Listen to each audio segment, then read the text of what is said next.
Tay! Tay, tulong! Joaquin, ano nangyari? Sino yan? Bakit basang-basa ang damit niya? Hindi ko po siya kilala, Tay. Natagpuan ko po siya sa ilog na palutang-lutang. Akala ko nga po patay na eh. Buti na lang, nung kunin ko siya at daling ko sa pampang, may pulso pa. Ganun ba? O sige, iga mo sa papag. Tapos tawagin mo si Belen para mabihisan muna natin. Masama rin na matuyuan ng basang damit yan sa katawan. Sa ako na lamang siya titignan at gagamutin kapag nakapagbihis na. Dalian mo na! Opo, sige po, Tay. Sandali lang po at pupuntahan ko na po si Chabilin. Pagkaalis ng binata ay napapailing na lumapit si Mang Berting habang nakatingin sa walang malay na babae. Maganda ito at mukhang mestisa. Alam niyang hindi ito taga roon sa kanila dahil kung sino man ang nagtataglay ng ganoong kagandahan, tiyak na magiging kilala ito sa buong baryo nila. Mahaba at itim na itim ang buhok nito at kapansin-pansin ang kaputian ng kanyang balat. Ang ipinagtataka lang ng matanda ay kung bakit tad-tad ito ng mga sugat sa katawan. May malalaki, maliliit at lahat ng yon ay sariwa pa. Ano kayang nangyari sa babaeng ito? Kawawa naman. Ilang saglit pa, narinig niya ang mga yabag ni Joaquin na bumalik. Kasama ang tiyahin niyang si Belen. Agad na lumapit ang matanda at nang makita ang kalagayan ng babae, napatakip ito sa bibig nang dahil sa gulat. Diyos ko, anong nangyari dyan? Buhay pa ba yan, Joaquin? Chabilin, nakita ko po siya sa ilog. Hindi ko alam kung ano nangyari. Pero kailangan po natin siyang tulungan. O siya, Belen, tulungan mo na siyang bihisan. Kailangan ko malinisan at magamot ang kanyang mga sugat bago maimpeksyon. Baka mas lumala pa at di maagapan.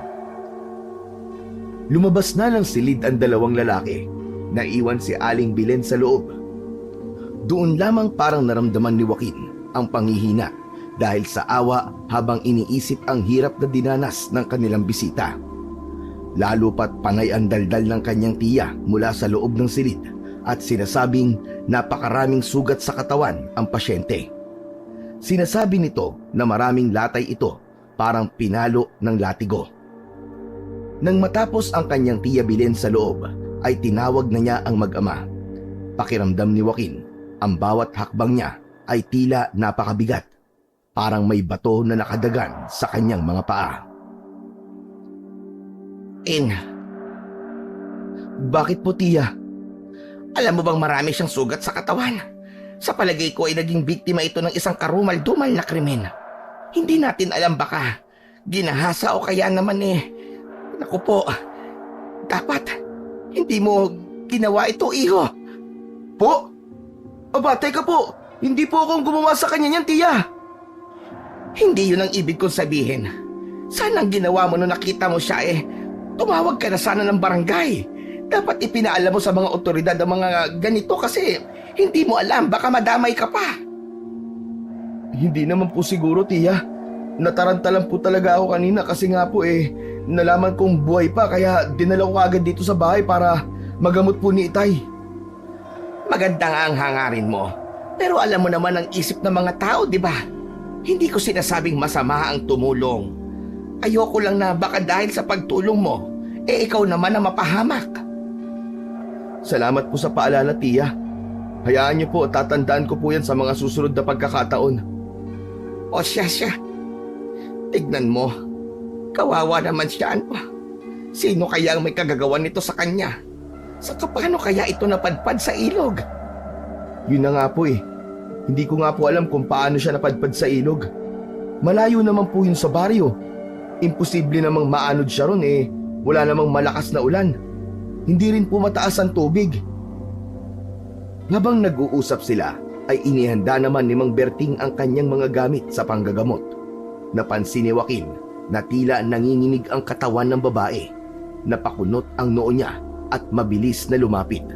Sinalat niya ang noo ng babae at agad niyang naramdaman ang mainit na temperatura nito. Tay, may lagnat po siya. Masyadong mainit ang katawan niya. Sandali na lang at makukumpleto ko na mga kailangan ko. Joaquin, ang mabuti pa kumuha ka na ng palangganitang may maligamgam na tubig. Sige po, Chang. Saglit lang po. Bago makaalis si Joaquin, ay nakita niyang mabilis din na kumilos ang kanyang tiya upang kumuha ng malinis na tela sa kanyang kabinet. Samantalang ang kanyang ama naman, nang matapos maihanda ang mga halamang gamot, ay lumapit na rin upang simulan ang panggagamot nito. Agad na nakabalik si Joaquin sa kwarto at nakita niyang iniligay na ng kanyang ama ang palad sa noo ng babae at nakumpirma na nilalagnat nga ito. Napapailing ang matandang albularyo. Sinabi nito sa anak na kailangan maagapan agad ang karamdaman nito. Mabilis nitong hinalo ang halamang gamot na mabisa para pababain ang lagnat at pinainom sa dalaga. Nang makasigurong nainom na ang gamot, nagsimula siyang gamutin ang mga sugat nito. Isa-isa niyang nilinis ang mga sugat gamit ang mga halamang may antiseptikong katangian at tinapalan ng dinikdik na dahon na kilala sa mabilis na pagpapagaling ng sugat. Wala pa ring malay ang dalaga. Tiis na siya sa ngayon. Hayaan na lang muna nating makatulog siya para makapagpahinga ang kanyang katawan at mabilis na makabawi ng kanyang lakas. O siya, aalis na ako kuya. Aasikasuhin ko pa ang mga pamangkin mo. Kung may kailangan kayo ay tawagin niyo lamang ako sa bahay ha. Heto nga pala mga ekstrang damit para sa kanya. Salamat sa tulong mo, Belen. Walang anuman kuya. Pero pakiusap, pagsabihan mo itong alak mo. Delikado tong ginawa niyang to. Hindi lahat ng pagtulong ay maganda. Minsan, naghahatid ito ng kamalasan at kapahamakan sa iba. Oo nga makulit din talaga. Palagi ko naman pinagsasabihan kaso talagang nagmana yata sa akin ng kabataan ko. Sinabi ko nang sa'yo nagmana ang anak mo. Ay nako. O siya Joaquin, yung mga payo ko sa'yo ha. Palagi mong isaisip yon. Nagkakaintindihan ba tayo? Opo, tiya. O siya, sige. Ako din. Kailangan ko na magpahinga. Medyo nakakaramdam na ako ng pagod dahil sa dami ng mga nagpapagamot maghapon. Sige ho, tay. Magpahinga na po kayo. Ako na po ang bahala dito. Masabi ko lang, no. Napapansin ko kasi na marami sa mga naging pasyente natin ngayong araw ay karamihan babae at puro dalaga pa. Ano kaya ang nangyayari sa baryo natin? Oo nga po Daming nasisiraan ng ulo. Hindi ko po maisip kung bakit ganun. Ay nako. Siya, sige na ho tay. Magpahinga na po kayo. Tatawagin ko na lang po kayo kapag may kailangan ako. O siya, bantayan mo siya maigi ha. Kung gusto mo dito ka na lamang sa sala matulog para mas madali mo mabantayan ang babae niyan. Nang gabing yon, mahimbing na nakatulog si Joaquin. Gayon din ang ama niyang si Mang Berting. Pareho silang pagod. Si Joaquin mula sa mga mabibigat na gawain sa bukid at si Mang Berting naman ay sa pag-aalaga at panggagamot sa mga tao sa kanilang nayon. Kinabukasan ay maagang nagising ang matandang albularyo upang mag-asikaso. Saka naman dumating ang kanyang kapatid na si Belen at ito na ang nagluto ng kanilang agahan. Dahil nga matagal nang wala ang asawa ng matandang albularyo, ay ang kapatid na nito ang nag-aasikaso ng mga kakainin nilang mag-ama. Bukod kasi sa maaga minsan ang mga pasyente ni Mang Berting, ay may trabaho pa si Joaquin, kaya naman masyado ng gahol ang mga ito sa oras. Sakto namang pagkagising ni Joaquin ay nakahanda na ang mga pagkain sa lamesa. Ngunit nanatili lamang siya sa sala at hindi pa magawang bumangon. Napansin niyang may kinausap ang kanyang tiya. Sandali siyang pumikit ng bahagya at nakiramdam muna sa paligid. Ang nakita ng kanyang tiyay ay ang dalaga na lumabas ng kanyang silid. Nang silipin ito ni Joaquin, ay napansin niyang bagamat daan-daan pa rin itong kumikilos at mukhang nangihina pa. Ngunit bumalik na sa dating kulay nito ang kanyang muka. Hindi natuyo at namumutla ang labi tulad kagabi. Ay magandang umaga sa'yo, iha. Mabuti't gising ka na pala. Magandang umaga rin po. pa. Parang nahihiya ka pa ha. Halika na't maupo ka rito nang nakakain ka na. Siya nga pala, tawagin mo na lang akong Tia Belen. Ikaw, Iha, anong pangalan mo? Teresa po. Aba, napakagandang pangalan. Bagay na bagay sa magandang dilag na kagaya mo. O siya, dito ka na maupo. Pwede po bang magtanong? Nasaan po ako? Bakit po ako nandito? Oh, mamaya na namin sasagutin ang mga tanong mo ha. Kumain ka na muna. Sige, tatawagin ko lang yung mag-ama. Napansin ni Joaquin na nag-aatubili si Teresa, pero sa huli, sumunod din siya kay Aling Belen at naupo sa harap ng lamesa. Tahimik lang si Joaquin habang pinagmamasdan siya. Sinubukang basahin ang bawat kilos at ekspresyon ng dalaga. Hoy, binata! Gumising ka na at gising na yung bisita niyo. Abay, nakakahiya sa magandang dalaga. Ilang saglit pa, bumangon na rin si Joaquin. Pagbangon niya, napatigil siya nang makita si Teresa, ang dalagang sinagip niya kahapon na nakaupo sa hapag at nakangiti. Saglit silang nagkatitigan ni Teresa. Nahihiya at tila ba natutunaw sa kanyang upuan. Habang si Joaquin naman ay tila hindi pa rin makapaniwala. Nagising na ang babae. Buhay, ligtas at maayos na ang kalagayan. Gising ka na pala. Kumusta na ang pakiramdam mo? Ayos lang. Anong pangalan mo? Ako si Teresa. Teresa? Bagay sa'yo ang pangalan mo. Mabuti na lang at nakarecover ka na. Alalang-alala kami kagabi sa'yo eh. Lalo na't hindi namin alam kung ano ba talaga nangyari sa'yo.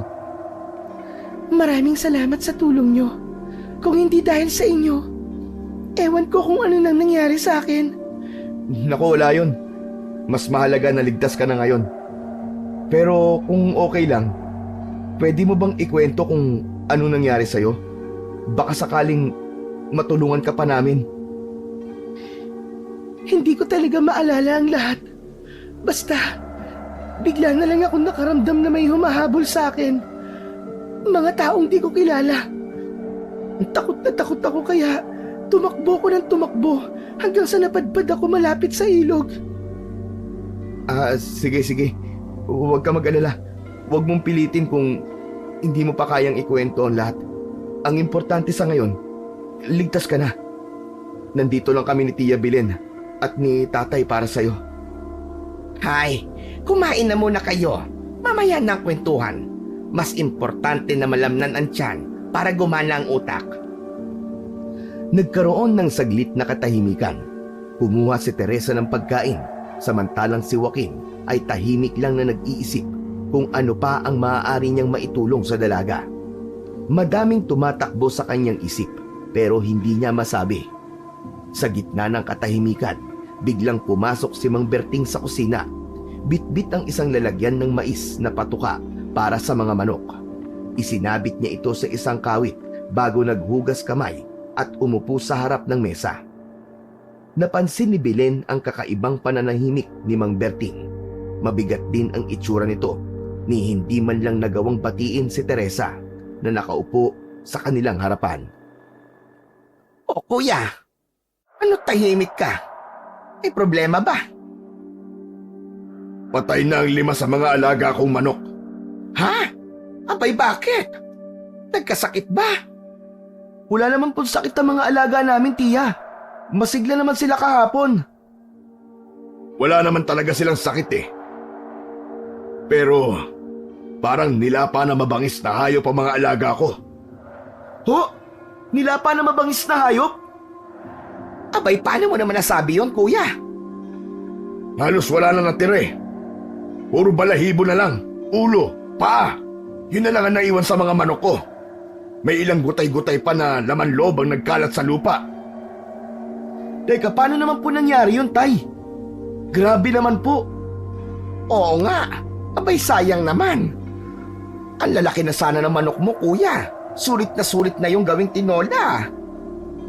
Tay, hindi po kaya Ay nako, tumigil ka Joaquin dyan sa iniisip mo ha. Hindi na tinuloy ni Joaquin ang kanyang sasabihin dahil sa nakitang takot at pagkabahala sa mukha ng kanyang tiya. Bagkus ay naibaling na lang niya sa dalaga. Napansin niyang di pa nito inuumpisahan ng kanyang pagkain at parang kay lalim ng iniisip. Nilalaro-laro lang nito ang kutsara at tinidor. Napansin na rin siya ni Chabilen. Ineng, may problema ba? Bakit hindi ka pa kumakain? Ayaw mo ba ang mga inihanda ko? Siguro anak mayaman ka, no? Po? Hindi po. Medyo naiilang lang po ako sa pinag-uusapan po ninyo. Nako pasensya ka na iha ha. Ganito lang talaga kami. Lahat ng bagay na sanay na kaming pag-usapan at di kami namimili ng lugar. Ganun ho ba? O siya, mamaya na lang kasi tayo mag-usap-usap at nang makakain itong bisita natin. Gising ka na pala. Hindi kita kagad napansin. Pasensya na. Magandang umaga po sa inyo. Magandang araw din sa'yo, Iha. Pasensya ka na. Problemado ako sa mga nangyari sa alaga ko eh. Nakakapanghinayang lang kasi. Wala pong problema. Ayos na ayos lang po. Ituloy niyo lang po yung pinag-uusapan ninyo. Yun nga, hindi maganda ang kutob ko sa nangyaring to. Sana'y hindi ito senyales ng mas malala pang problema. Hindi naman po siguro, Itay. Biglang napatingin si Joaquin sa dalaga nang sumubo ito ng pagkain. Inaasahan na ng binata na magugustuhan nito ang inihandang pagkain nito, pero kabaligtaran ang nangyari. Napatingin ang tatlo sa kanya nang makita siyang tumayo ng mabilis at tumungo sa labas ng kusina. Nakaramdam ito ng panghihina at panghihilab ng tiyan, kaya't hindi niya na mapigilan ang pagduduwal. Dali-daling sinundan ni Joaquin si Teresa. Bit-bit ang isang basong tubig. Pagdating niya sa labas, nakita niyang nakaluhod si Teresa sa tabi ng hardin, nagsusuka. Lumapit siya at maingat na inabot ang baso ng tubig sa kanya. Teresa, ayos ka lang ba? Oo, ayos lang ako. Medyo sumama lang yung pakiramdam ko. Pasensya na. O sige, uminom ka ng tubig. Baka makatulong to sa pakiramdam mo. Heto, Salamat. ayaw mo ba sa pagkain? Hindi naman sa ganun. Hindi ko rin alam kung bakit eh. Bigla na lang kasing parang humapdi yung tiyan ko. Parang may gumuguhit. Nako, baka mamaya niyan may naging problema din sa tiyan mo maliban sa mga sugat mo sa katawan. Wala ka ba talagang maalala sa mga nangyari sa'yo? Hindi ko talaga alam eh. Wala talaga akong maalala. Halika na, mabuti pa igagawa kita ng gamot na pwede mong inumin. Mabisa yon, isang inuman lang bubuti na kagad ang pakiramdam mo. Ano yun? Isang tasang gatas na may nakababad na bawang. Natigilan si Joaquin sa biglang pagtaas ng boses ni Teresa. Halos lumaki ang kanyang mga mata dahil sa pagkabigla sa inasal nito. Ilang saglit silang nagkatinginan, kapwa walang umimik. Agad namang napansin ni Teresa ang naging reaksyon ni Joaquin. Huminga siya ng malalim, pilit na pinakalma ang kanyang sarili at muling nagsalita ng mas mahinahon. Pasensya ka na. Hindi ko sinasadya. Sobrang dami lang talaga akong iniisip ngayon at inaalala. Nakita ni Joaquin ang pagsisisi sa mga mata ni Teresa, kaya't kahit nagulat siya, sinubukan niyang intindihin ito. Ayos lang, Teresa. Naiintindihan ko. Minsan talaga, mahirap kontrolin ang sarili kapag maraming iniisip at nararamdaman eh. Salamat Ang bait mo. Walang anuman. Tara sa loob. Mabuti pa't magpahinga ka na muna para mas maging maayos na ang pakiramdam mo. Papasok na sana silang dalawa sa bahay nang biglang matigilan si Joaquin. Sa hindi kalayuan, napansin niyang may dalawang sundalo na naglalakad patungo sa direksyon nila. Ang mga sundalo ay sandaling napahinto nang may masalubong na ali at nakipag-usap sa kanya.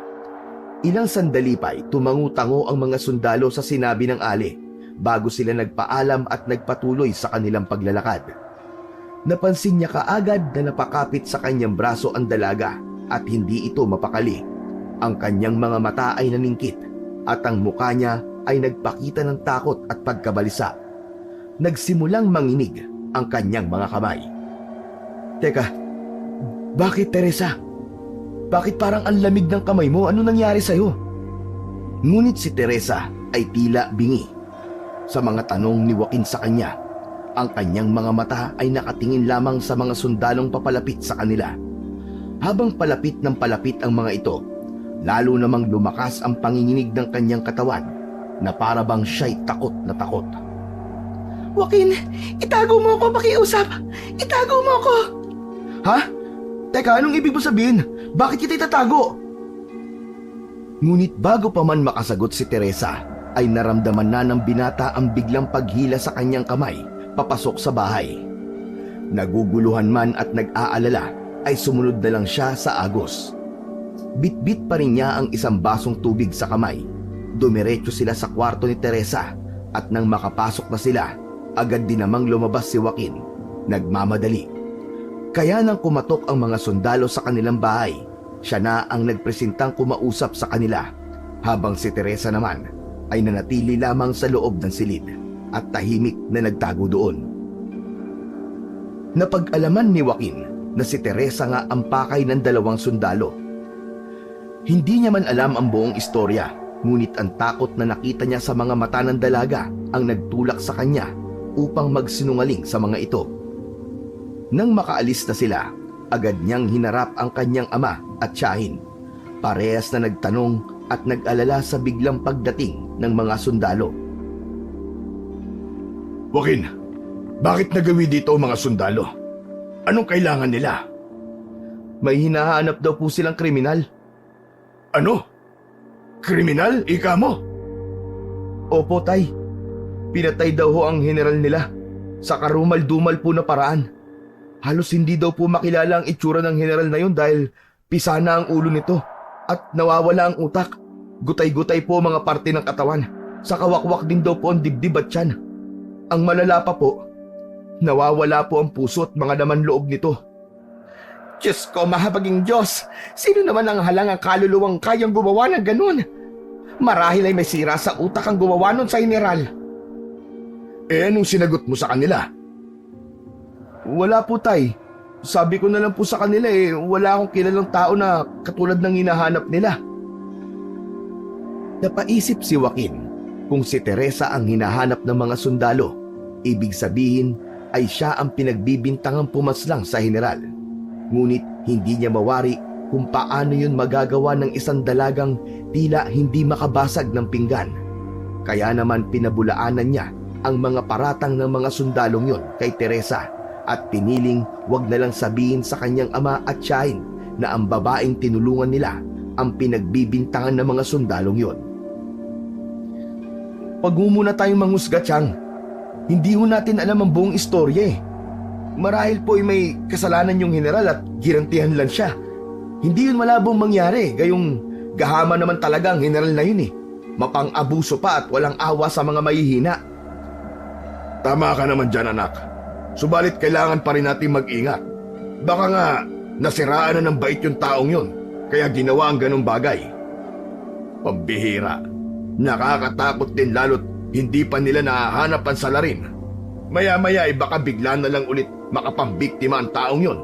Kawawa naman ang mga tao mapapahamak.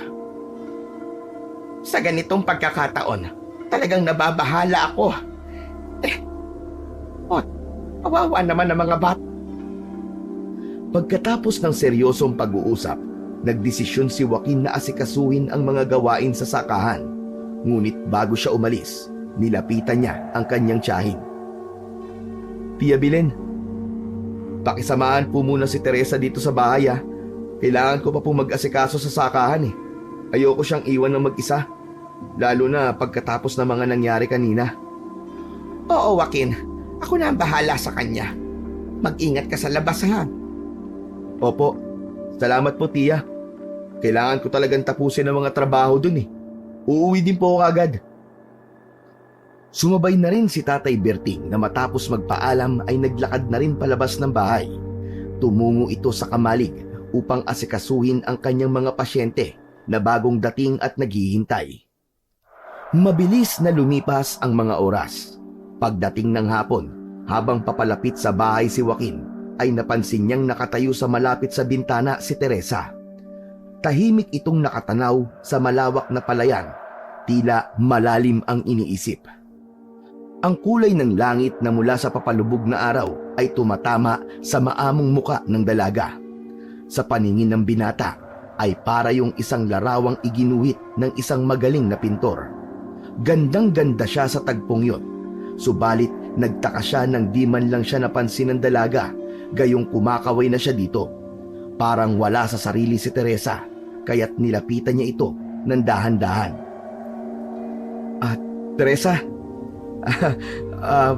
ayos ka lang ba? Nagulat ang dalaga sa biglang pagsasalita ni Joaquin, ngunit agad din siyang bumalik sa realidad. Dahan-dahan siyang tumingin kay Joaquin at pilit na ngumiti. Ikaw pala, Joaquin? Oo, ayos lang ako. Naupo si Joaquin sa gilid ng bintana. Pinapanood si Teresa habang ito'y muling tumingin sa malayo. Alam niyang hindi basta-basta ang iniisip ng dalaga, kaya't minabuti niyang bigyan ito ng espasyo. Ngunit hindi ito umalis, handang makinig kung sakaling gusto nitong magsalita. Teresa, alam mo, kung gusto mong magkwento, nandito lang ako. Huwag kang mahihiya sa akin, ha? Tahimik na tumango si Teresa, ngunit nanatili siyang walang imik. Muling ibinaling ang tingin sa palayan, habang si Joaquin naman ay tahimik ding nanatili sa tabi niya. Teresa, nagmerienda ka na ba? May dala ko ritong kakanin. Nang hindi pa rin tumugon si Teresa, nagdesisyon si Joaquin na tapikin siya sa balikat, sa pag-asang makuha ang atensyon ng dalaga. Ngunit sa kanyang pagdampi, napapitlag si Teresa, para bang nagulat ito at natakot. Agad itong dumistansya sa kanya, lumayo ng ilang hakbang, at yun ay nagdulot ng pagkagulat at pag-aalala para kay Joaquin. Wag! Wag! Halata sa mukha ni Teresa ang takot at pag-aalala, at kahit gusto niyang magsalita, tila may bumabara sa kanyang lalamunan. Napansin ni Joaquin ang kalituhan at takot sa mga mata ng dalaga, at nagsimulang mag-alala na baka may mas malalim na dahilan sa kanyang naging reaksyon. Teresa! Teka, natatakot ka ba sa akin? Wag kang matakot. Wala akong intensyong saktan ka. Joaquin, pasensya na. Natakot at nabigla lang ako. Hindi mo naman kasalanan. Ano bang problema? Pwede kang magsabi sa akin. Nakita niya ang pagbalatay ng takot at pag-aalangan sa mukha ng dalaga. Kaya naman napabuntong hininga siya at humakbang paatras. Muling tumigil si Joaquin, nakikiramdam sa bawat salita at kilos ng dalaga. Alam niyang may malaking lihim na pilit itinatago si Teresa. At sa kabila ng kanyang pagnanais na malaman ang totoo, naisip niyang baka hindi pa ito ang tamang panahon. Walang problema, Teresa. Hindi kita pipilitin kung ayaw mo akong sagutin. Ito. Pwede na ba yung ganito kalayo? Hindi ka na ba natatakot sa akin? Tandaan mo, pwede mo akong maging isang kaibigan. Kaibigan? Oo, kaibigan. Bakit? Wala naman. Sandaling binalot ng katahimikan ang buong silid, at tila huminto ang oras. Napapaisip ang binata sa mga susunod niyang gagawin. Hindi niya alam kung paano lulutasin ang tensyon sa pagitan nilang dalawa. Ngunit habang pinagmamasdan niya ang mukha ng dalaga, ay napansin niyang kumikislap ang mga mata nito. Nang tingnan niyang mabuti ay napagtanto niya na tumutulo na ang masaganang luha mula sa mga mata ni Teresa. Teresa? Ano nangyayari? Hindi pa rin sumagot si Teresa, ngunit naramdaman ni Joaquin ang lalim ng kanyang kalungkutan. Wala siyang ideya sa mga dahilan ng mga luha ng dalaga, ngunit ramdam niya ang bigat ng mga ito. Dahan-dahan siyang lumapit. Nag-aalangang hawakan ang balikat ni Teresa, ngunit nang lumapit siya, hindi na ito umatras. Teresa, nandito lang ako. Kung kailangan mo maglabas ng sama ng loob, makikinig ako sa'yo. Para naman gumaan ang loob mo. Hindi pa rin umimik si Teresa, ngunit patuloy ang agos ng kanyang luha. Bumabagsak sa sahig na tila walang katapusan. Hinayaan na lang ni Joaquin na manatili sila sa ganoong sitwasyon. Walang salita, walang pilitan. Ang sinag ng papalubog na araw ay tuluyan ng naglaho sa likod ng bundok. Di ko na kaya. Hindi ko na kaya, Joaquin. Sa wakas ay nagsalita na rin si Teresa. Agad na napuno ng pag-aalala si Joaquin dahil sa narinig. Alam niyang mabigat ang dinadala ng dalaga at sa simpleng salitang yon, nabatid niya ang lalim ng sakit na bumabalot sa puso nito. Nais niyang tulungan ang dalaga, ngunit hindi niya alam kung paano, kaya't nanatili siyang tahimik, handang makinig sa anumang nais nitong sabihin. Ipinaramdam ni Joaquin ang kanyang pagmamalasakit para sa dalaga habang patuloy sa pagluha ito. Maya-maya pa ay pinahid ni Teresa ang kanyang mga luha, saka nagsalita habang ang tingin ay naroon pa rin sa malawak na palayan. Tahimik ang dating buhay ko sa probinsyang pinanggalingan ko, Joaquin. Pero isang araw, bigla na lang may dumukot sa akin, kasama ang iba pang mga kababaihan. Hindi umimik si Joaquin at hinintay lamang ang susunod pang sasabihin ni Teresa. Nakita niya ang panginginig ng mga nakakuyom na kamao ng dalaga hanggang sa muli itong magsalita. Mga baboy! Mga baboy sila, Joaquin! Mga baboy sila! Anong ibig mong sabihin, Teresa? Hindi ko maintindihan. Binaboy nila ako! Ginahasa nila ako! Mapaumaga, tanghali, at sa gabi. Kahit pa madaling araw, kung kailan sila abutin ng kanilang tawag ng laman, gagawin nila ang pang-aabuso sa akin. Lalong-lalo na ang general na yon. Hindi ko siya mapapatawad. Silang lahat, mga hayop sila, mga baboy, baboy! Napatda si Joaquin dahil sa mga revelasyong narinig niya mula kay Teresa. Wala siyang magawa ng tuluyan ng pumalahaw ang dalaga. Yumuyugyug pa ang balikat nito habang umiiyak.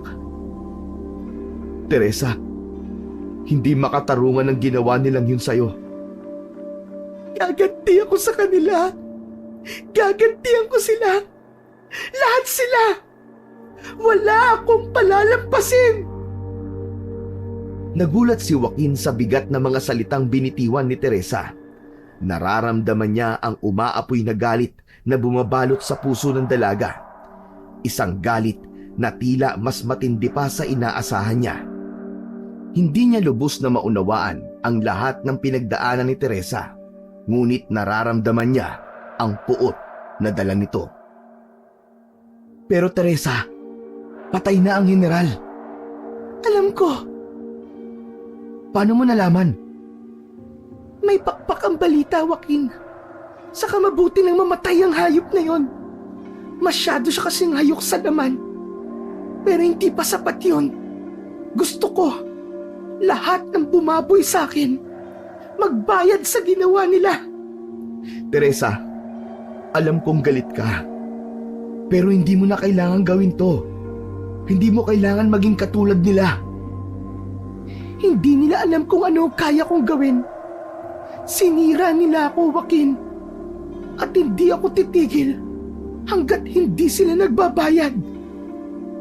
Hindi mo kailangan maging katulad nila, Teresa. Ipagpasa Diyos mo na lamang ang lahat ng nangyari sa'yo. Baka kasi saktan ka nila o di naman kaya lalo ka lang mapahamak.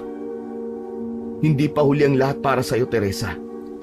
Tutulungan ka namin na makapagbagong buhay muli. Pero sinira ng mga hayop na yun ang buhay ko. Marumi na akong babae ngayon. Dinumihan nila ang pagkatao ko. Winasak nila. Kinuha nila ang puri ko. Mga wala silang konsensya. Kaya bakit ako mangingiming gantian ng mga katulad nila?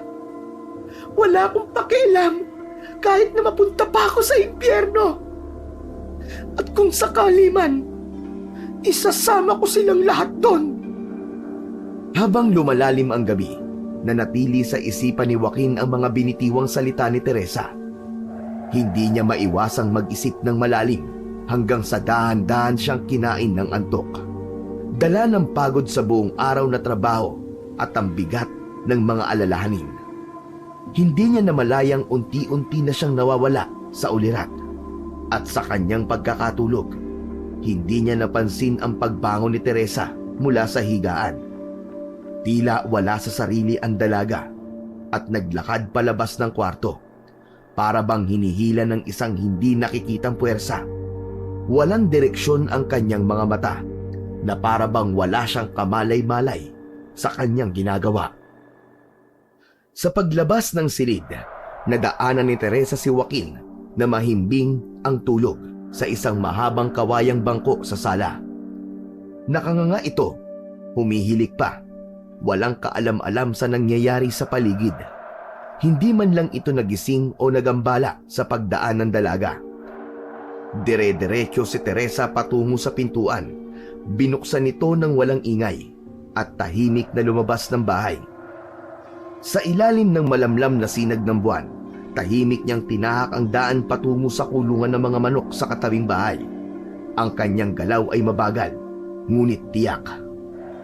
Pagdating sa kulungan ng mga manok, lumuhod si Teresa at marahang binuksan ang gate. Ang mga manok ay nagising, ngunit wala sa kanila ang nakaramdam ng takot o panganib.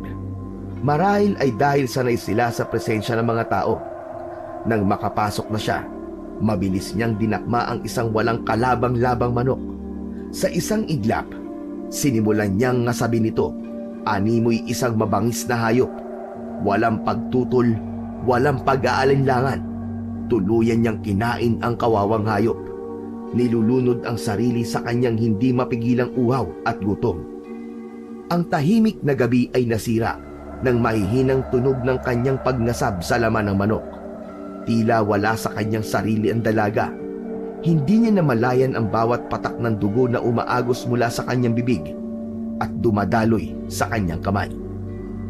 Kinaumagahan ay binulabog si Joaquin ng ingay na nanggagaling mula sa labas. Pupungas-pungas siyang bumangon sa kasumilip sa bintana. Nakita niya ang ilang mga kapitbahay na nagkukumpulan. Kasama noroon ang amang si Berting at tiyahing si Bilen. Bumangon naman siya at nagtungo sa kusina upang magmumog. Pagkatapos ay lumabas na rin siya upang puntahan ang mga nagkukumpulang tao. Tay, anong meron? Ba't ang ingay? Tingnan mo anak, patay na rin ang mga alagang manok ni na paring Gusting. Nakikita mo ba yan? Katulad ng sinapit ng mga manok na yan sa mga alaga natin. Hindi batid ni Joaquin kung bakit biglang gumapang ang kilabot sa buo niyang katawan ng mga sandaling yun. Hindi niya mawari kung ano ang nangyayari at panay ang pambibiktima ng kung anumang nilalang sa kanilang lugar. Pagbalik niya sa kanilang bahay, ay nadatnan niya si Teresa sa sala. Tahimik itong nakaupo habang may isang tasa ng mainit na kape sa harapan. Teresa, magandang umaga. Gising ka na pala. Nag-almusal ka na ba? Tara, kain tayo. Sina tatay naroon pa sa kabilang bahay at nakikiusyoso. Piping umiling ang dalaga na siyang ikinakunot ng noon ni Joaquin. Nagtataka siya sa malamig na pakikitungo ni Teresa sa kanya, ngunit imbis na tanungin ang dalaga, ay ipinilig na lamang niya ang ulo sa kaiiling-iling na tumungo sa kusina. Pagdating doon, ay nakita niyang tumayo ang dalaga at diretsyong bumalik sa kanyang silid. Kumuha na ng plato ang binata at nagsandok ng kanyang makakain. Habang kumakain, ay pumasok ang kanyang ama at tiya. Joaquin, mamaya pagkatapos ng gawain mo sa sakahan, ay umuwi ka kagad dito sa bahay ha. Delikado Baka mamaya hindi lang pala mga hayop ang binibiktima ng nilalang na hindi natin alam kung ano. Sa palagay niyo po ba may naligaw na namang aswang dito sa ating baryo? Diyos ko, naman sana. Nakakatakot. Bay, akala ko tapos na ang kalbaryo ng baryo natin sa mga aswang-aswang na yan. Pero ito at parang may panibago na naman. Mukhang bagong sibol ang isang yan. Kaya parang pinagpapraktisan lang ang mga manok. Tapos sa susunod ay tao na. Kailangan na nating makilala ang pesteng yon para hindi niya na masaktan ang mga mahal natin sa buhay. Huwag po kayong mag-alala, tiya. Aalamin ko po ang misteryo sa pagkamatay ng mga alagang manok dito sa atin. Mabuti pa nga, pamangkin. Teka, nasaan na ba si Teresa? Kumain na ba siya? Nagkakape po, nandun po siya sa may kwarto. Inaya ko na nga po siyang kumain pero mukhang ayaw niya po Parang nagiging pihikan na yata sa pagkain ng batang yon. Ano kaya ang nangyayari sa kanya? Aba hindi ko na siya naaabot ang kumakain. Hindi na rin masyadong lumalabas. Masama pa rin ba ang pakiramdam niya hanggang ngayon? Mukha naman po siyang masigla, tiya. Magaling na rin po ang mga sugat niya, maliban dun sa mga malulubha. Naninibago pa dito sa atin. Alam niyo po, kakaiba po ang ugali niya pero hindi ko matukoy kung ano Ganun talaga ho ang mga babae. Masanay ka kung sakaling nahihirapan kang ispilingin sila. Ganun po ba yun? Ay siya, uuwi na muna ako at magluluto pa ako ng pagkain namin, ha? Sige, Bilin. Salamat, ha. Mag-iingat ka dyan sa daan. Hindi natin sigurado kung sa gabi lang nang bibiktima yung aswang. Nako kuya, subukan niya nang makatikim siya sa akin. Aba, ang tapang ng tiya ko Kahit kailan talaga bolero ka. Aalis na ako. Oy, Joaquin, ha? Huwag kang papagabi sa labas. Si Teresa, bandayan mo rito. Opo, tiya. Pagdating ng hapon, muling nakasalubong ni Joaquin ang dalawang sundalong naghahanap kay Teresa nung nakaraang araw. Hindi niya maiwasang kabahan nang makita ang seryosong ekspresyon ng mga ito habang papalapit sa kanya. Agad nila siyang tinanong kung nakita niya na ba ang babaeng hinahanap nila. Kahit alam ni Joaquin na mapanganib kapag nalaman ng mga itong nagsisinungaling siya, ay pinrotektahan pa rin niya ang dalaga laban sa mga ito. Sinabi niyang wala pa rin siyang nakikitang ganung itsura ng babae. Nagkatinginan ang dalawa at parang hindi naniniwala sa kanya. Mas pinanindigan niya ang pagsisinungaling sa pamamagitan ng pagpapanatili niya ng kalmadong anyo. Matapos ang ilang sandali ay muling nagpaalam ang mga sundalo nang wala nang mapala ang mga ito sa kanya. Habang papalayo ang mga ito sa kanya ay patuloy na nakatingin sa kanila ang binata. Naglalaro sa isip niya na kailangan nila mag-ingat, lalo na dahil baka kung may makakitang iba sa babae ay isuplong sila sa mga masasamang sundalo na yon. Pagpasok ni Joaquin sa kanilang bahay ay nakita niya si Teresa sa kusina. Nagluluto ito ng kakainin nila para sa hapunan. Nagtaka pa siya nang batiin siya nito at alokin ng kape. Aba, ayos ka na ba, Teresa? Parang ang saya mo ngayon Anong meron? Wala to, Joaquin. Naisip ko lang na wala namang mangyayari kung patuloy ako magmumukmok. Kailangan ko nang ituloy ang buhay ko. Yan, tama yan. Natutuwa ako sa sinabi mong yan, Teresa. Saka naisip ko na tama ka. Siguro hahayaan ko na ang karma na maningil sa kanila. Umaasa ako na darating ang hustisya sa tamang panahon. Tama yan. Hindi man maibabalik ang kinuha nila mula sa'yo, magagawa mo naman baguhin ang takbo ng buhay mo. Magsimula ka ulit at maging masaya sa ikalawang buhay na ibibigay sa'yo. Salamat, Joaquin. Buti na lang at nariyan ka. Salamat sa pagliligtas mo sa akin. At salamat kasi tinulungan mo akong magtago. Sa unang pagkakataon ay nasilayan ni Joaquin kung gaano talaga kaganda ang mukha ni Teresa nang makita niyang ngumiti ito.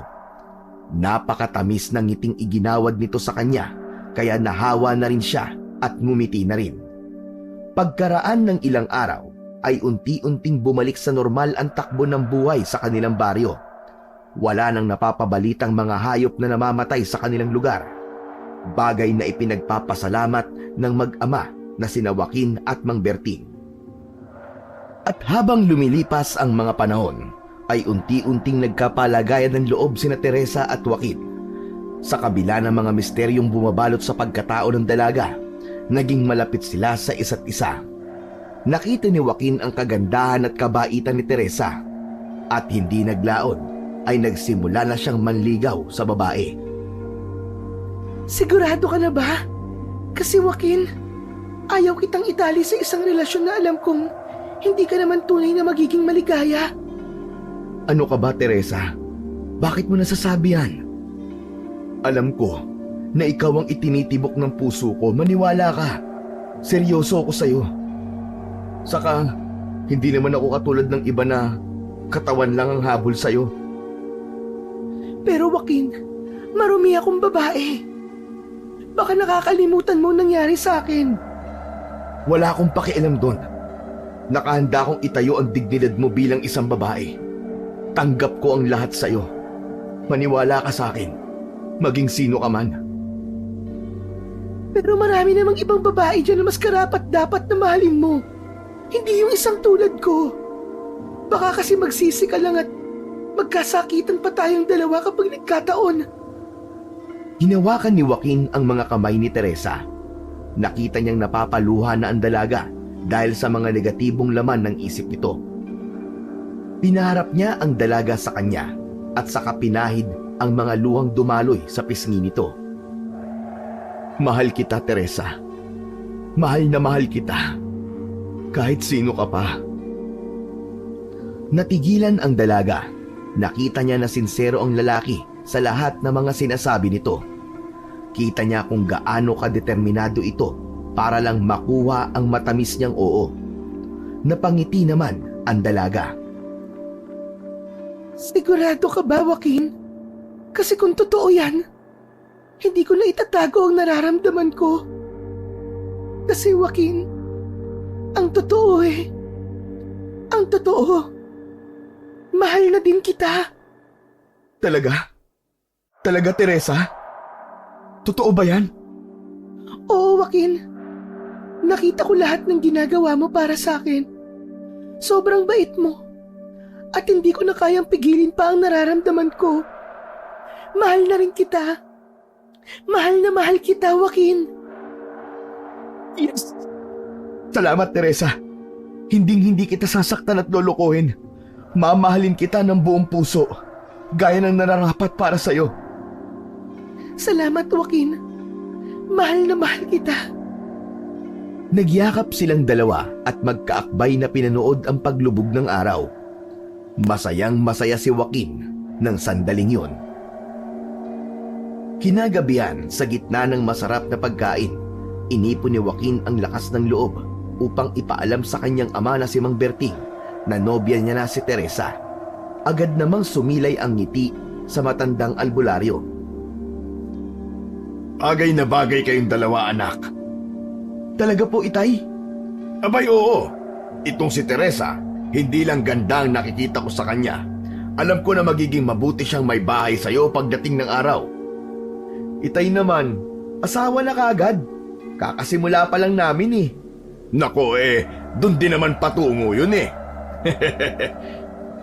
Pero anak, masaya talaga ako para sa inyong dalawa. Sana ay maging matatag ang pagsasama ninyo. Masaya ako na maging bahagi ka ng pamilya namin, Teresa. Sabi nito habang iniaabot ang kanyang kamay kay Teresa bilang tanda ng kanyang pagtanggap sa relasyon nila. Masaya ang lahat, tila ba walang problema sa mundo. Ngunit ang kasiyahang yon ay nabahiran ng pag-aalala nang biglang mapansin ni Joaquin na parang biglang nagbago ang aura ng babaeng minamahal. Napansin niyang may luha sa mga mata ng babae.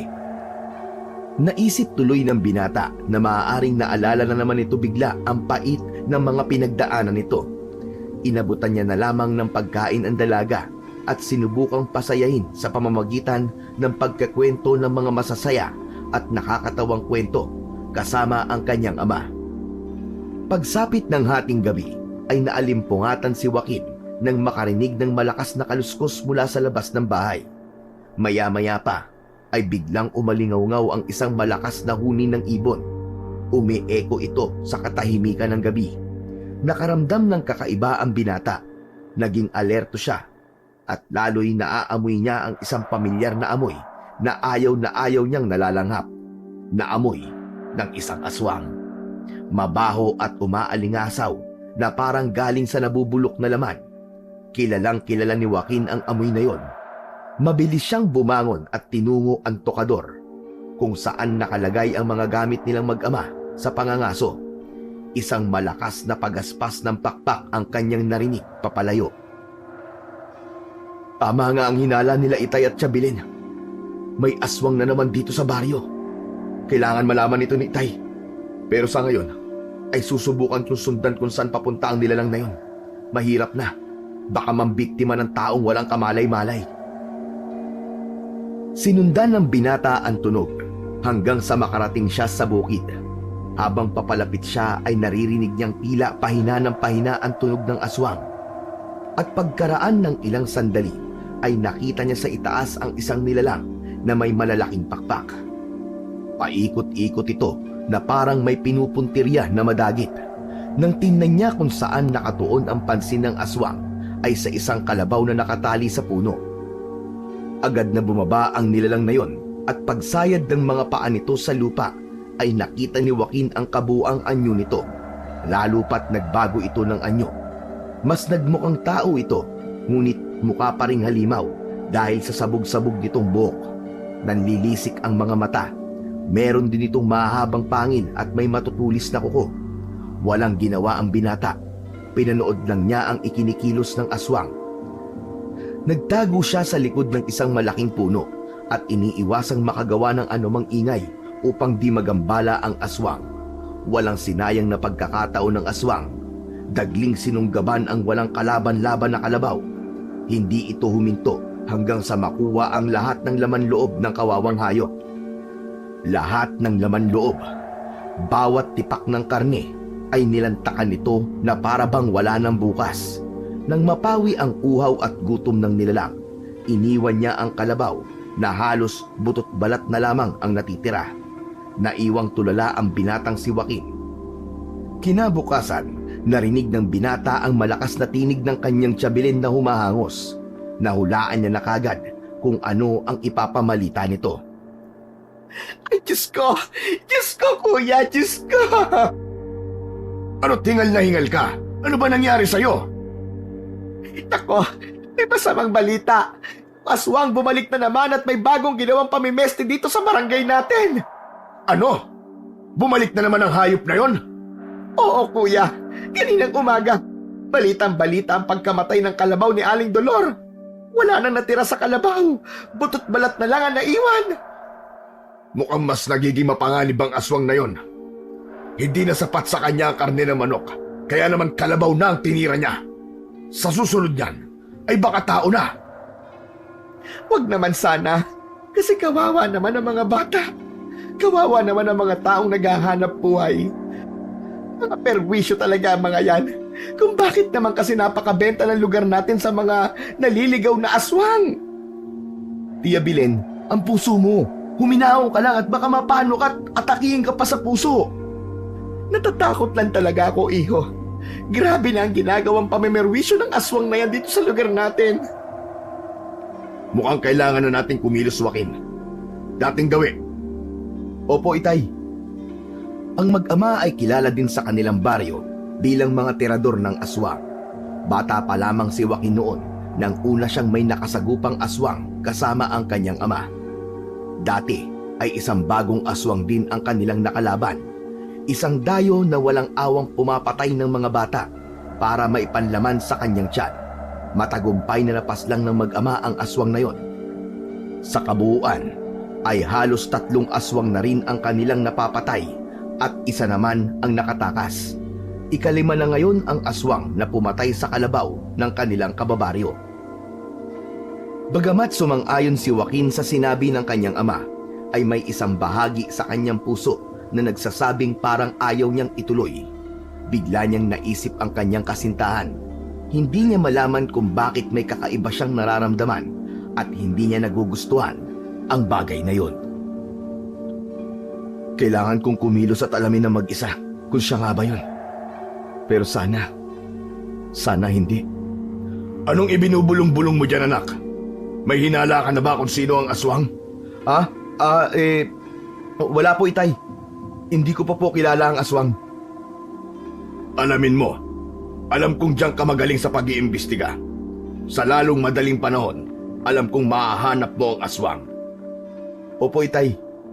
Gagawin ko po. Huwag po kayong mag-alala.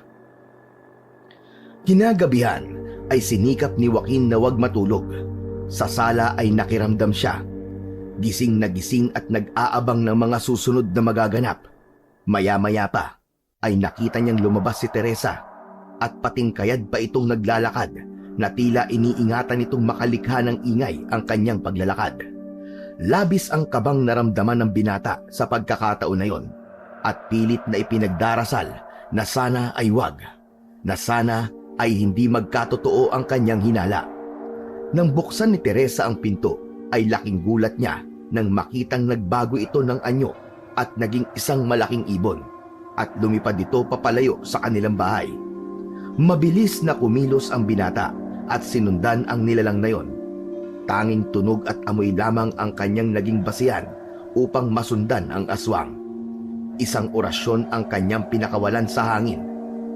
Maya-maya pa ay bigla niyang naisip na posibleng sa kampo ng sundalo tutungo si Teresa. Mabilis siyang tumakbo upang sundan ito.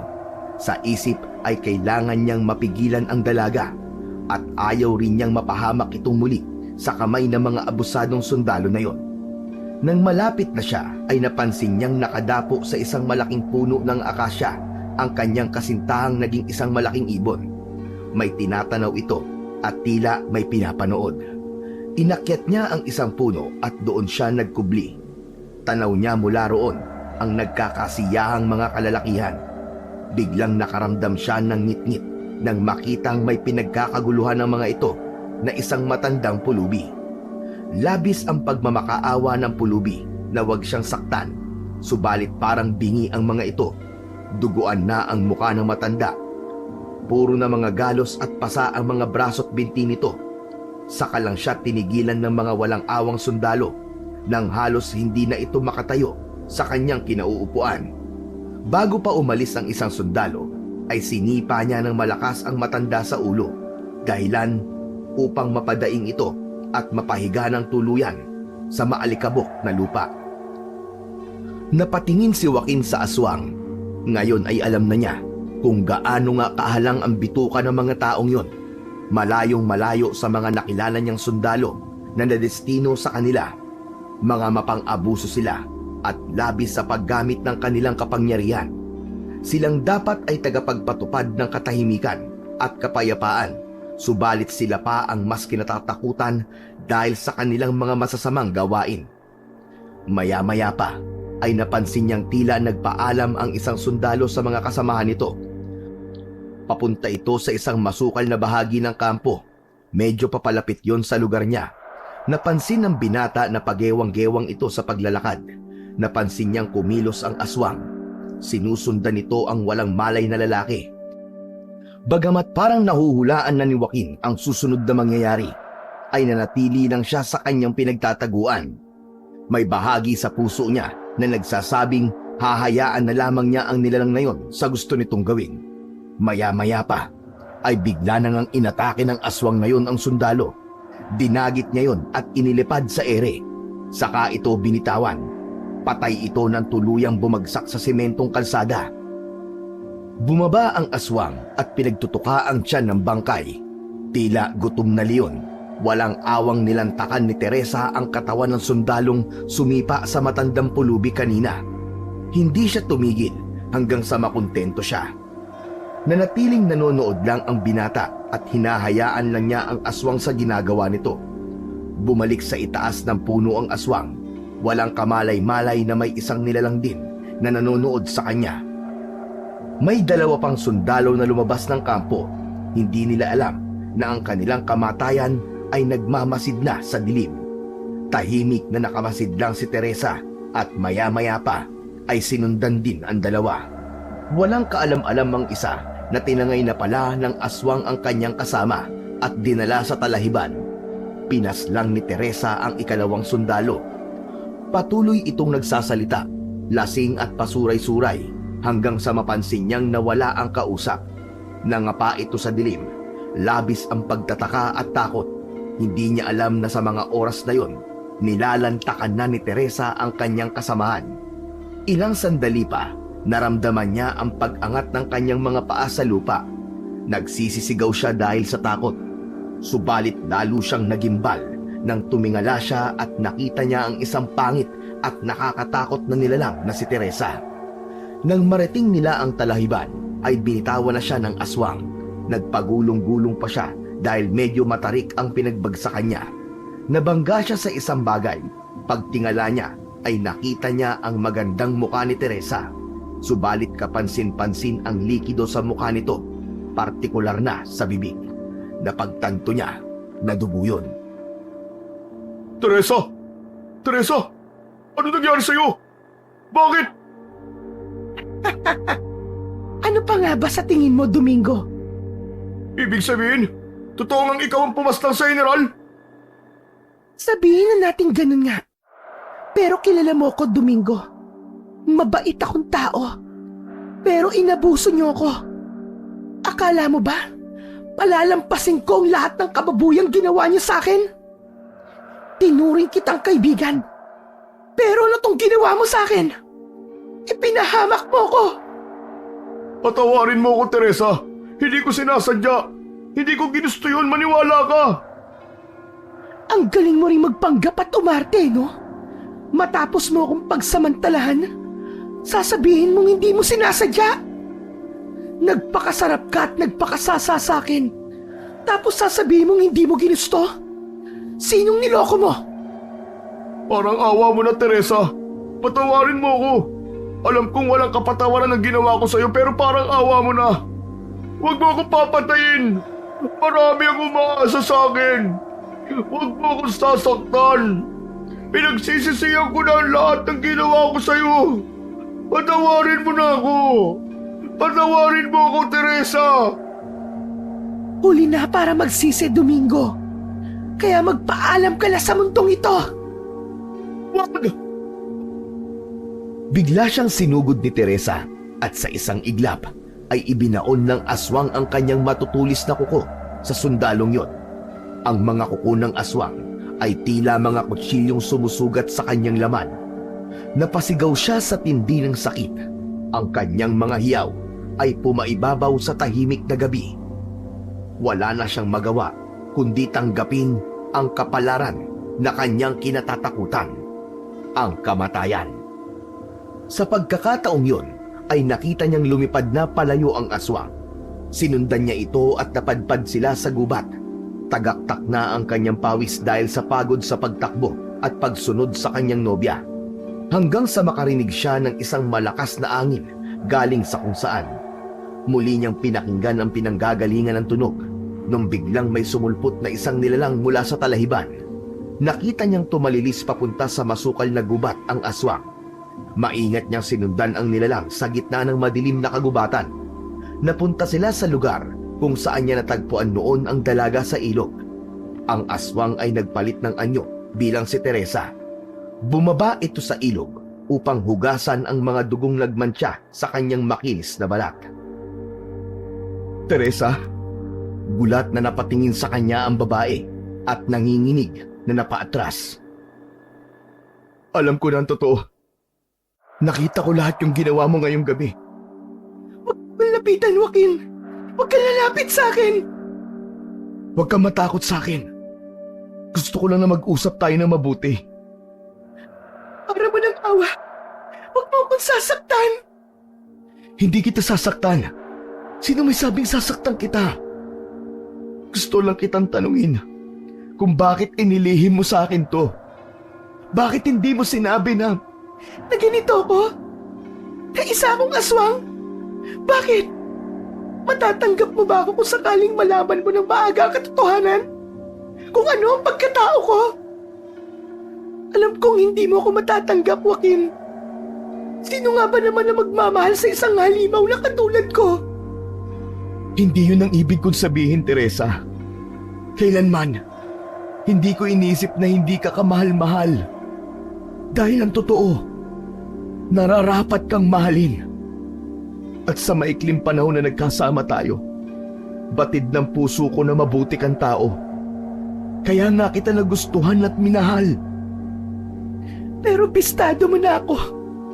Alam mo na ang buo kong pagkatao, Joaquin. Pumatak ang luha sa pisngi ng dalaga habang papalapit ito sa kanya.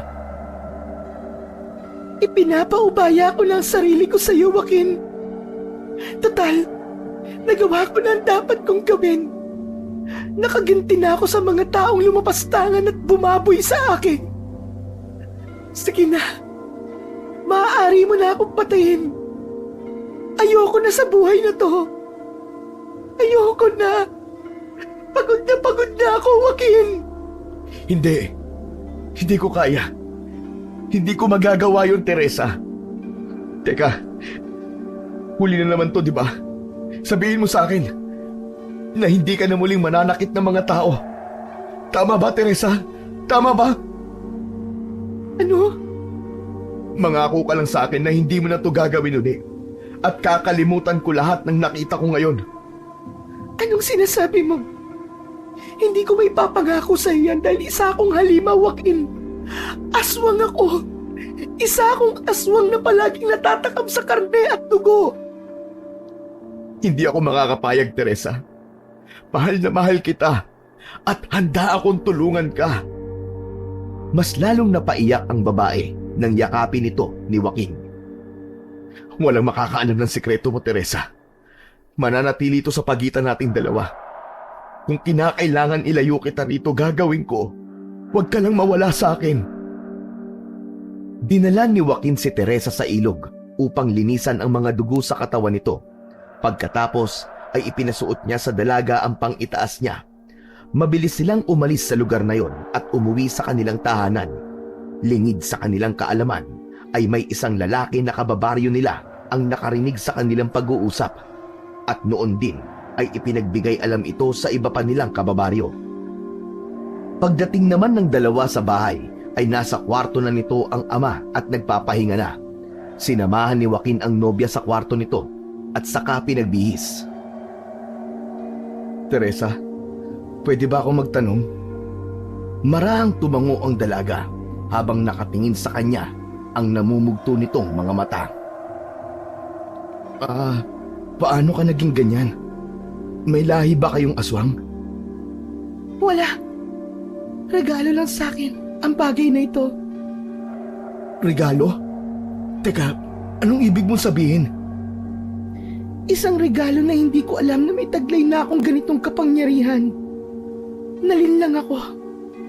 Ang sabi ng matanda sa akin, maganda raw na maipasa niya sa akin ito upang makalaban ako sa mapang-abusong mga sundalo. Isang matanda nagbigay sa'yo niyan? Pero bakit mo tinanggap? Yung matandang yun ay pinahirapan din ng mga halangang bitukan hun. Ang sabi niya ay pagod na siya at nais na niyang magpahinga. Kaya kailangan niya nang maipasa sa akin ang mutya. Kung gano'n ay naiintindihan ko na. Hindi ko to ginusto. Hindi ko to ginusto, Joaquin. Natatakot ako sa maaari ko pang magawa. Hindi ko kontrolado ang sarili ko kapag... Hayaan mo. Tutulungan kita. Tutulungan ka ng itay na maalis ang mutya na yan. Salamat, Joaquin. Salamat. O sige, hintayin mo ako dito Kukuha lang ako ng konting gamit natin. Doon muna tayo sa kabilang probinsya sa isang kapatid pa nila tatay. Magpapalamig na muna tayo doon. Inayos nila ang kanilang mga dadalhin sa gagawing pagtakas. Ngunit nang akmang lalabas na sila ng pinto, ay narinig naman nila ang sigawan ng mga tao. Sumilip siya sa bintana at doon nga niya nakita ang papalapit na mga tao sa bakuran nila. Naalimpungatan ang ama dahil sa ingay ng mga tao. Bumangon ito at naabutan niyang aligaga sa sala ang dalawang kasama sa bahay. Nakita niyang may hawak na bag si Joaquin. Ano nangyayari? Bakit may mga nagkakagulong tao sa labas? Saka ano yan?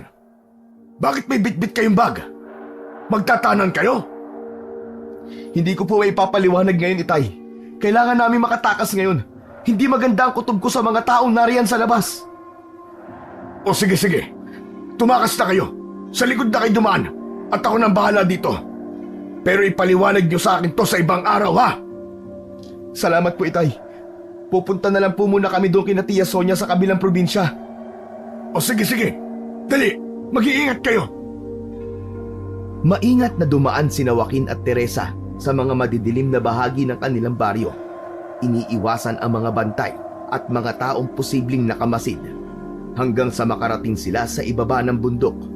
Inakyat nila yon at naglakad pa hanggang sa makarating sila sa tuktok. May nakita sila doong isang kubo. Teresa, sandali lang. Malayo na tayo sa baryo. Baka pwede na tayo magpahinga muna dito. Pwede, pero hindi dapat tayo magtagal dito. Baka mahanap nila tayo dito. Oo, tama ka. Habang nagpapahinga, ay naramdaman nilang nag-uumpisang bumagsak na ang ulan. Nagpalitan sila ng tingin, parehong puno ng pag-aalala. Lumakas ng lumakas ang buhos ng ulan. Kinakabahan ako. Bakit kaya ganito ang nararamdaman ko? Bakit, Joaquin? Ano ba ang nararamdaman mo? Basta, parang kinakabahan ako. Parang merong hindi magandang mangyayari. Nang humina ang ulan, ay nagpasya na ang dalawa na magpatuloy na sa kanilang paglalakbay. Subalit nang biglang mapalingon ang dalaga sa ibaba, ay agad niyang napansin ang isang malaking apoy na tumutupok sa baryo. Joaquin! Joaquin, may sunog! Hindi! Ang lugar na yon, Teresa! Doon nakatayo ang bahay namin! Ang itay mo, Joaquin! Ang itay mo! Teka, kailangan kong bumalik. Maiwan ka na muna dito. Huwag kang aalis dito, ha? Kailangan kong masiguro na ligtas ang aking itay. Sige, maghihintay ako sa iyo, Joaquin. Mag-iingat ka. Tumakbo pababa si Joaquin. Hindi alintana ang pagod at lamig mula sa ulan. Ang tanging nasa isip niya ay ang kalagayan ng kanyang itay. Nang makarating siya sa ibaba, nakita niya ang malaking apoy na patuloy na lumalamon sa kanilang bahay. Wala ng tao sa kanilang bakuran. Hindi tulad sa bundok, ang ulan sa baryo ay mahina lang. Pero yun din ang naging dahilan upang magsiuwian ang mga malulupit na taong may gawa ng bagay na yun. Napalunok siya ng malalim. Itay, nasan ka? Itay! Itay, nasan ka? Walang sumasagot. Patuloy siyang tumakbo papunta sa kabilang bahay. Ngunit ang init ng apoy ay naging hadlang para makalapit pa siya. Sumigaw siya ng sumigaw, umaasang may maririnig siyang tugon. Itay! Lumabas ka dyan, Itay! Itay, sumagot ka! Nang magawi siya sa likod ng bahay, ay may narinig siyang isang mahinang ungol mula sa likod ng bahay. Dali-dali siyang nagpunta doon at nakita ang kanyang tatay Berting na nakahandusay sa lupa. Duguan at hirap na hirap huminga. Agad na nilapitan niya si Mang Berting. Itay! Itay! Ano nangyari? Anong ginawa nila sa'yo? Anak, ang sabi nila, nag-aalaga daw tayo ng aswang dito sa bahay. Kaya nila ginawa ito. Hinahanap nila sa akin si Teresa. Binugbog nila ako at sinunog ang bahay natin. Nanginginig ang kamay ni Tatay Berting habang hawak ang braso ng kanyang anak. Hindi makapaniwala si Joaquin na kayang gawin yun ng kanilang mga kababaryo, gayong naging mabuti sa kanila ang kanyang ama. Marami itong nagamot at nailigtas sa kamatayan at sakit, pero ganoon ang iginanti sa kanila. Hindi niya maintindihan kung bakit at kung paano nalaman ng mga yon ang tunay na katauhan ng dalaga. Bigla niyang naisip ang naging usapan nila sa ilog. Nagkaroon siya ng suspecha na baka doon ay may nakakita sa kanila ni Teresa. Kaya niyo po bang tumayo, Tay? Aalis na tayo dito. Kailangan kitang mailayo dito, baka bumalik sila. Ayokong lalo ka pang mapahamak. Anak, sabihin mo totoo. Totoo ba ang sinasabi nila? Totoo bang aswang si Teresa? Itay, mahabang kwento. Kailangan na muna nating makalayo dito. Hindi na kayo makakatakas, Joaquin. Sinasabi ko na nga ba? At babalik ka rito para iligtas ang tatay mo. Anong problema mo, Pedro? Ikaw ang may problema. Nasaan ang aswang? Saan mo itinago yung babae? Anong aswang ang sinasabi mo? Sa kasinong babae ang hinahanap mo? Huwag ka na magbang-mahangan pa. Alam mo bang galing na ako sa kampo ng mga sundalo at natagpuan na nila yung mga pinatay ng babaeng kasama mo sa gubat? Kitang-kita ko kayo. Alam ko ang ginawa nyo ng aswang na yon. Huwag ka na magkaila pa, Joaquin. Anak, tumakas ka na, sige na. Hayaan mo na ako dito. Iligtas mo ang sarili mo. Hep, hep. Walang aalis. Sige na anak, tumakas ka na. Nangihina na rin ako. Mag-ingat kayo ni Teresa. At sa huling pagkakataon ay huminga ng malalim ang kanyang ama bago tuluyang pumikit ang kanyang mga mata. Niyakap niya ng mahigpit si Mang Berting habang ang mga luha ay tumutulo sa kanyang mga mata. Doon lang napansin ng binata na may madulas na likido sa likod ng kanyang ama. Nang kanya itong tingnan, ay dugo yun mula sa isang malalim na sugat sa likod ng matanda. May saksak ito sa likod na siya niyang ikinamatay. Mga walang hiya kayo! Mga walang hiya kayo! Bakit niyo to ginawa sa tatay ko? Kasalanan mo yan. Kriminal ka eh. Nag-alaga ka ng demonyo sa bahay nyo. Napakuyom ang mga kamao ni Joaquin. Halos lumalagotok na ang mga buto nito sa tindi ng kanyang galit.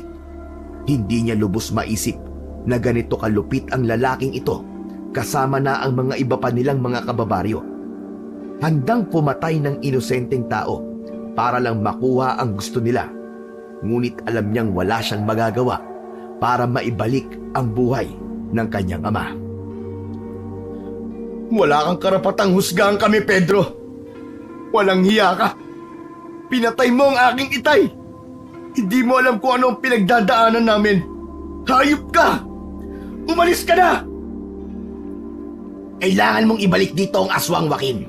Kung ayaw mo maging kapares ng tiya mo ang naging kapalaran ng iyong ama. Hayop ka! Hayop! Uuwi na ako. Pero aantayin ka namin bukas ng umaga. Dalhin mo sa amin ang aswang. Pagkatapos ay tinalikuran na ni Pedro si Joaquin. Pagkaalis ng lalaki ay naghukay na lamang si Joaquin sa kanilang bakuran at doon inilibing ang kanyang ama. Nang matapos siya ay mabilis siyang naglakad paakyat ng bundok. Sumisilip na ang araw sa pagkakataong yun. Nang marating niya ang kubo ay nakita niya si Teresa na naghihintay. Joaquin! Mabutit dumating ka na. Ano nangyari? Wala na si Itay, Teresa.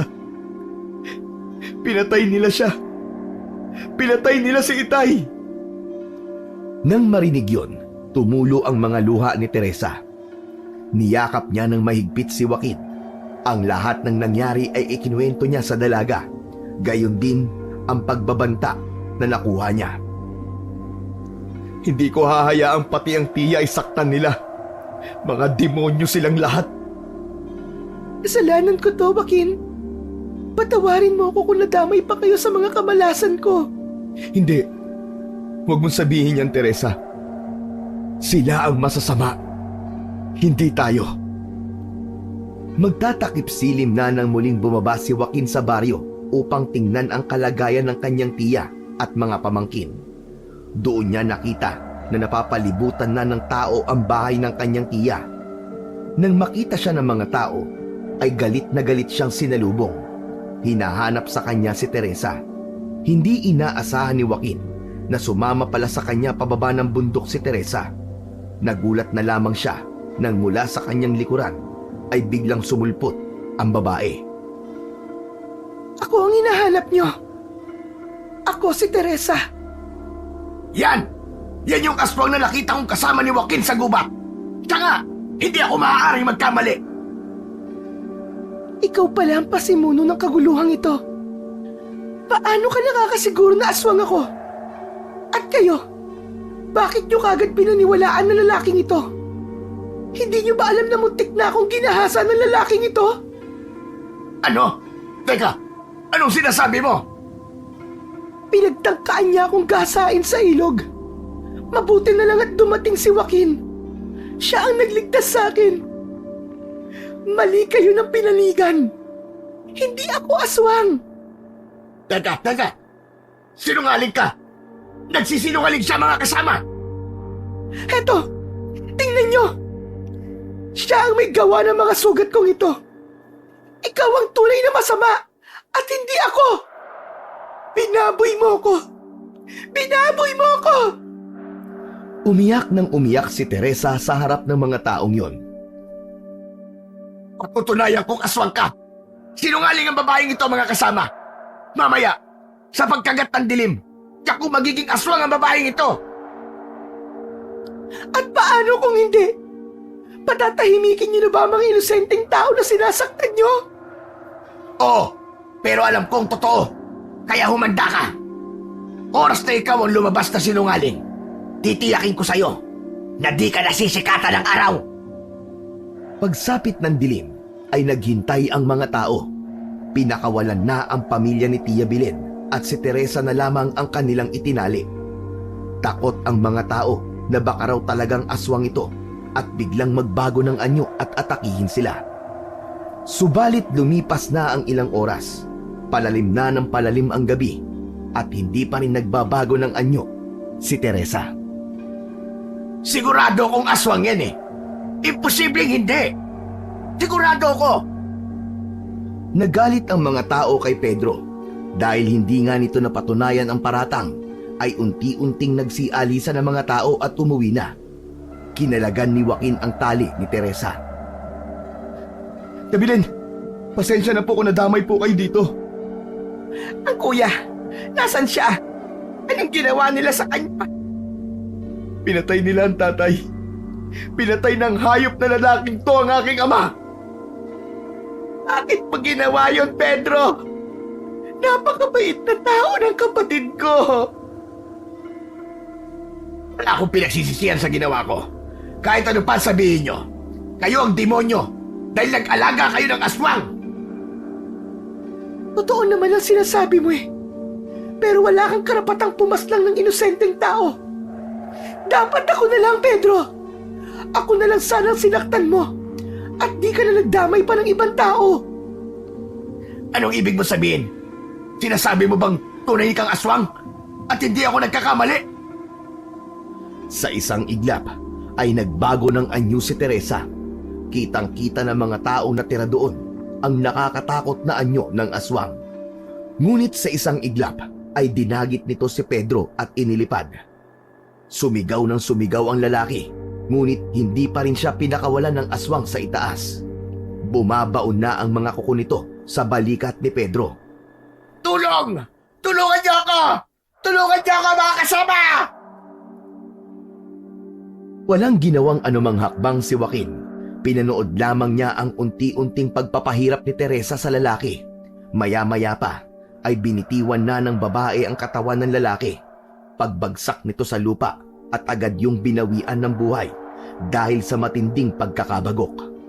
Takot na takot si Tia Belen at ang kanyang mga anak. Wag ho kayo mag-alala, Tia. Hindi po kayo sasaktan ni Teresa. Pero kailangan niyo na pong umalis dito ngayon din. Hindi mananahimik ang mga tao dito, lalo na't patay na si Pedro. Tara na po, bago pa sila makapag-imbestiga at madamay kayo. Alam ni Joaquin na wala ng oras para magtagal pa sa lugar na yon. Kailangan nilang umalis ng mabilis bago pa dumating ang mga sundalo o mga kapitbahay na maaaring naghahanap kay Pedro. Habang hawak ang kamay ng kanyang tiya, sigurado niyang ligtas silang makakaalis. Habang tinatahak ni Joaquin, Teresa, Belen at ang mga anak nito ang madilim na daan palabas ng baryo, ay di mapakali ang binata sa kakatingin sa likod upang masigurado na nakasunod ang lahat. Saan ba tayo pupunta? Alam kong dito madali, tiya. Ayoko madamay kayo pero narito na. Nangyari na. Sumunod na lang po kayo. Pansamantala po magtatago muna tayo sa kapatid mo. Doon ko kayo iiwan, tiya. Babawi po ako sa inyo sa lahat ng mga gulong nangyari ngayon. Ibig mong sabihin, totoong aswang si Teresa, Joaquin? Opo, tiya. Pero hindi po siya tulad ng inaakala nyo na masamang nilalang. Mabait po si Teresa. Mabait po ang nobya ko. Hindi niya tayo sasaktan. Ito na nga bang sinasabi ko, na di lahat ng pagtulong ay nakakabuti? Tiya, wag na po muna natin pag-usapan yan ngayon. Pasensya na po kayo. Isa pa po, hindi ko po kayo pwedeng pabayaan. Ang sitwasyon natin sa baryo, hindi na po maganda. Tamang-tama sa pagputok ng araw ay narinig na nila ang isang bahagi ng highway. At mula doon ay may dumaan na pampasaherong jeep. Pinara nila yon at sumakay kasama si Teresa. Naglakbay sila ng mapayapa hanggang sa nakarating sa kapatid ni Tia Belen. Malugod naman silang tinanggap nito at pansamantalang pinatira sa isang kubong pagmamay-ari ng pamilya. Habang tahimik na nagbabantay si Joaquin sa labas ng kubo, lumapit sa kanya si Teresa. Sa isang malumanay ngunit seryosong tono, inamin ni Teresa kay Joaquin na isa pala siyang heredera mula sa isang mayamang pamilya. Ikinuwento niya kung paano siya dinukot ng mga mapagsamantalang sundalo, mga taong akala niya'y mapagkakatiwalaan. Hindi makapaniwala si Joaquin sa kanyang mga narinig. Hindi niya akalaing ang dalagang kasama niya ngayon ay nagmula pala sa isang maimpluwensyang pamilya. Mabilis ako nagtiwala sa isang kaibigan. Pero traidor pala siya. Kaya ako sinapit ng ganitong kapalaran. Hindi mo kasalanan, Teresa. Wala kang kasalanan, mahal ko. Wala na akong magulang, Joaquin. Matagal na akong ulila. Kaya palagi akong sabik sa atensyon at kasama. Mahal ko, hindi ako mawawala sa iyo. Pangako ko sa iyo yan. Salamat, Joaquin. Pero kailangan ko lang bumalik sa amin. Malaking tulong ang pera ko para makapagsimula si Tia Belen. Samahan mo ko. Kunin natin ang mga pwede ko pang mapakinabangan doon. Magsimula tayo ng bagong buhay. Sa huli, si Teresa at Joaquin ay nagpasya ng talikuran ang kanilang madilim na nakaraan. Matapos nilang bumalik sa lugar ng mga magulang ni Teresa at kunin ang mga natitirang yaman, ginamit nila ito para magsimula ng bagong buhay sa malayong lugar. Kasama sina Tia Belen at ang kanyang mga anak. Bagamat hindi na natanggal sa katawan ni Teresa ang mutya ng aswang, ay pinanatili naman itong kontrolin ang kanyang pagkauhaw sa dugo at karne. Nabuhay siya na ang tanging kinakain ay mga hayop na sadya nilang inaalagaan upang kanyang gawing pagkain. At sila ay nabuhay ng payapa at tahimik sa kanilang bagong buhay na pinili.